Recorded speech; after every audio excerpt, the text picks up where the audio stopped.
probably 100 feet down the stream, and as you can hear that roaring water.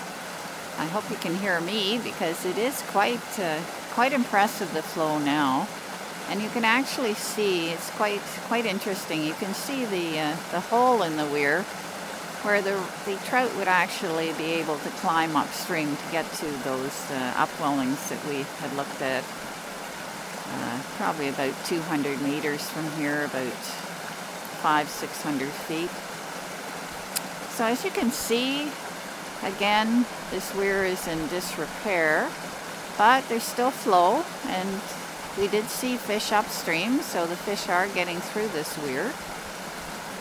The water is quite low this year. Before, I was here probably at the same time last year, and the water was actually spilling over the top of this weir, not just from the hole in the stone wall that's made for the fish to enter into the upstream and get to the upwellings. So we have quite a dramatic drop in water this year, and that could be two reasons. Again, it's just the year.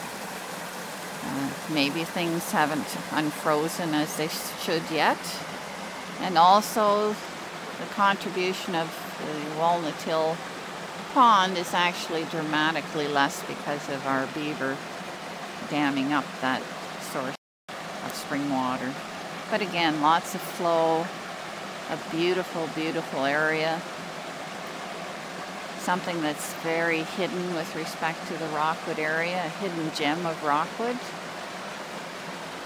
Again, we're trying to protect this stream and protect this beautiful area from potential negative impacts of the quarry operations, the dust, the turbulent water, the vibrations could cause damage definitely to, for example, the eggs that are being laid in the fall of the brook trout. Damage to the structure of the karst topography that is actually underpinning this stream.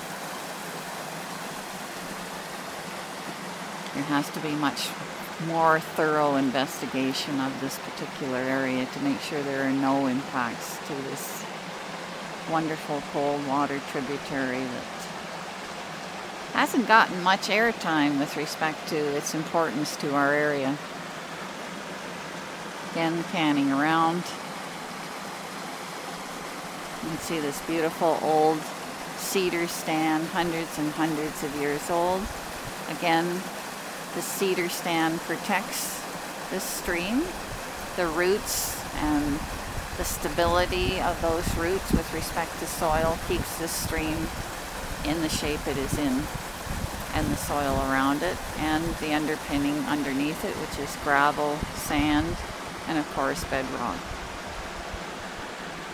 We've also talked about karst topography, and again, you can see ebbing and increased flow of this system, and it's probably because the rock is basically has lots of crevices and cavities, and that's where the water flows, but there is probably barriers to flow in that rock, and in some cases if the water flows in one direction you'll get increased flow because there's more access to a pathway for the water to follow, and then in other instances there'll be a blockade because of that stone.